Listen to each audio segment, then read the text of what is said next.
Greetings and best wishes to each and every one of you, wherever you are, at any position you are, and with whatever that you're doing.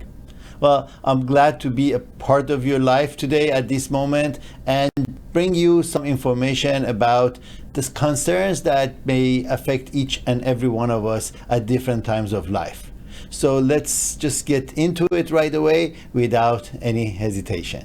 Which the topic of our today's concern is hypo-sexuality or low libido. Well, it's not surprising that because of the global pandemic, stress and anxiety is higher, and it's normal, first of all, to know that our sex drive, our interest, our desire in being intimate can be decreased by a certain amount. The reasons for that are generally seen in our emotional feelings aside from the physical conditions that we may have. So let's divide the conversation today to two parts. One part is the physical aspects of this, you can say, disorder or difficulty, and then the other part of it, which is most of my focus today, is the psychological part of it and how our mental state creates this deficiency or difficulty in our sex drive. The physical part of it could be addressed by a medical doctor, your gynecologist, or any expert who's an MD and can give you consideration about your sexuality, desires, and performance.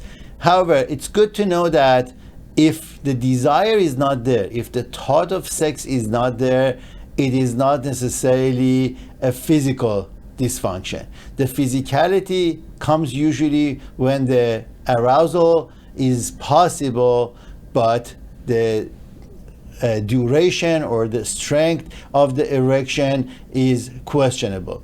So if we go back to the psychological part of it, we can look at this from a different perspective, and for men and women it is different. We have two different body types, we have two different mindsets, and for sure, although it's both about libido and how our functioning of sexual drive is affecting us, the part of it that is more important to pay attention is in men. It's generally the loss of desire and then leads to the erection and the difficulty in erection. So arousal and erection are the two parts that are affected for men.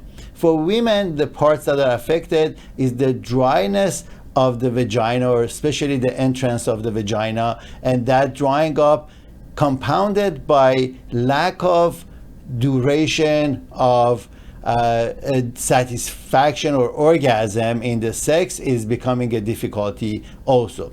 So if these are the two parts that are looked at and affected, we can easily go back to some emotional mental disturbances. It is known that in the United States, generally men are about 17% and women about 33% of population suffering from low sex drive or low libido. However, when we look at these numbers from the depression point of view or mood disorders perspective, we see that it jumps to 70% on average between men and women who are suffering. So in depressed people, we can see that the numbers of sexual drive issues are much, much, much higher. So why would that be? Why are mental issues or emotional issues are affecting our sex drive? Obviously, there may be a lot of different past reasons. For example, what has happened to us in childhood or young adulthood, our past sexual accidents or incidents or abuses or traumatic events. So that would be something that could be affecting us today. The other part is that there is the physical part of it that For some, maybe food or intake or consumption of something, this could be affected. For example, alcohol, if it's consumed a lot, it can bring the sex drive down. Or smoking weed for a long time definitely affects your sex drive. So there are elements from the external part that we are using, and then those could be affecting us in a certain way. The other part of it that we can be considering is the low self-esteem or the insecurities that we may have. So our self-esteem, self-confidence, self-worth, these are all issues that we need to pay attention to. If our self-doubts are more than our really trusting ourselves or loving ourselves, imagine what would happen. You know, when I'm not really looking at myself as a positive or productive, functioning human being, then easily we can see that our issues become more physically ingrained from that psychological mindset. Insecurities are generally one of the biggest issues that affect our psychological well-being, and in order to rebuild security, therapy is one of the most effective ways. So once we put the medical parts of this aside, we can understand that the psychotherapeutical aspects of this, or the way that we can recreate the situations that has happened to us through different processes, through an expert, and then working through those issues and coming back to terms with what it is today, it's generally very effective. One other thing that we may consider is that sometimes medication that are taken for mental issues or emotional issues are making things worse. So people who are taking SSRIs are really in a category that have increased 50% of low sex drive among people who are using these medications. So you can see that already jumps the degree of this difficulty much higher, because now we're taking medication, which in the first place we were trying to take them because we wanted to deal with depression or even anxiety.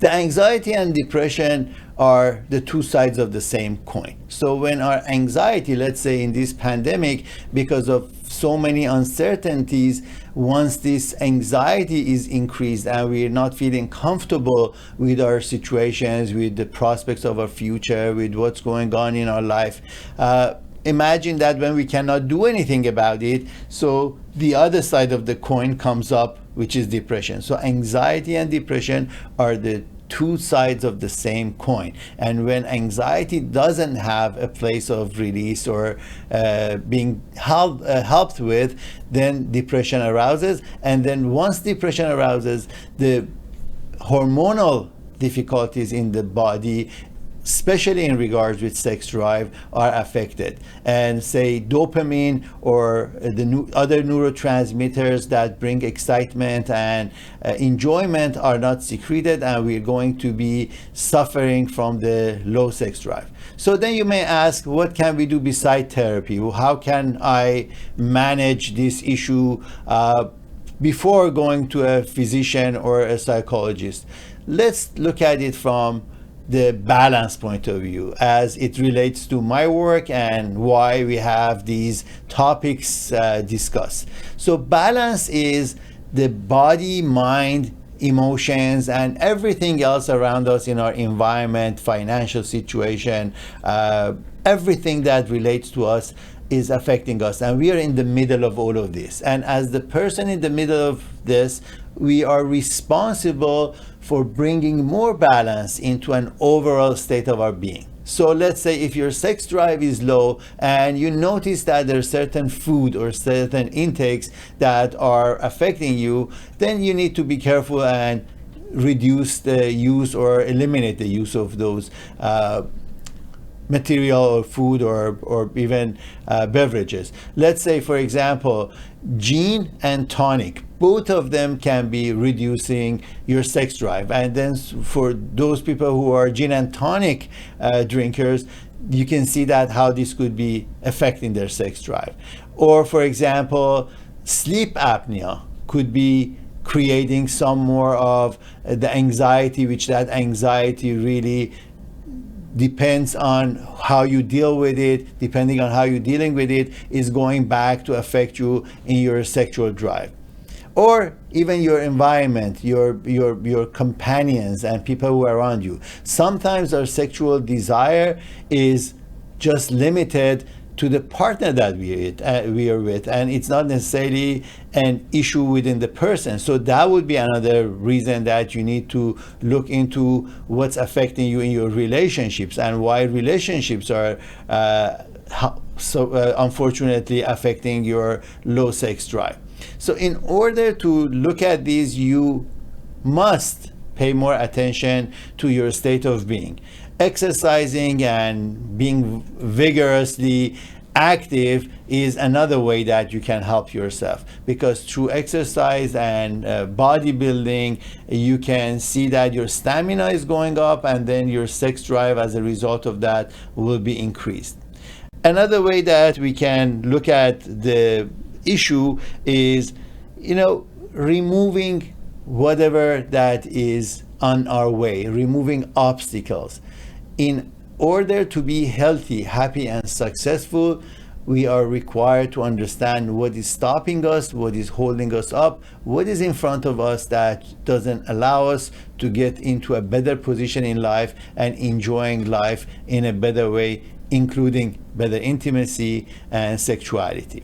Well, in balancing the wheel, we have been discussing this in so many different words, so many different chapters, and how a person in the center of this wheel can be benefiting from different aspects of physical, mental, emotional, relational, recreational, environmental, spiritual, and financial.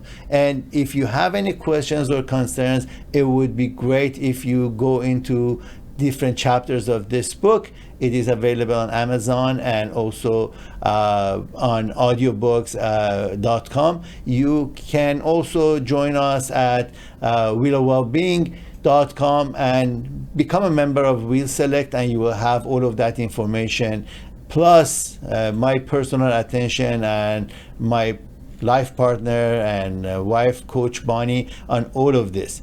So going back to the center, at the center, we are the one responsible for finding what's going on and dealing with that. And especially now, while we are affected by all of these uncertainties around us, it is the best time to find ourselves in a way that we haven't seen ourselves before. Noticing in what areas we have been successful and effective, and in what areas we could still use some more push or interest in bringing that balance. The last point that I want to make is sometimes hyposexuality and asexuality are mixed up. There are people who are asexual and do not really have any sexual desires to begin with. But for people who are hyposexual, this is not a condition that has existed before. You know that you have been more sexual and you know that you have been performing better, but now you see that this is not up to par the way that you wanted to see it, and it is not really as enjoyable or as possible as before. Pay attention to these 4 signs. If you don't want to start sex, that's one sign. Lack of attention to your sexual needs is the second sign.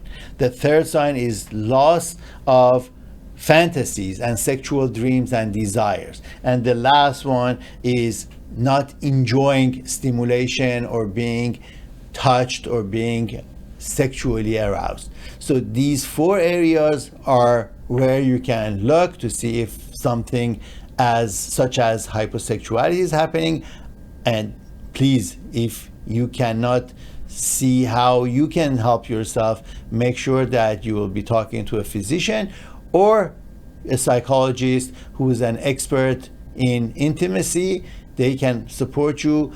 I am highly suggesting therapy as a very, very viable choice, because all of those psychological issues can be removed from your way and your path, and you can be back into health, happiness, and success. I am here to bring you more of this information on every time that we meet, and looking forward to being with you in another setting discussing more of these issues that we're all dealing with. Please stay safe and enjoy your life in the best way that you can. If you're not enjoying it, figure out why, and help is always there. Have a blessed day.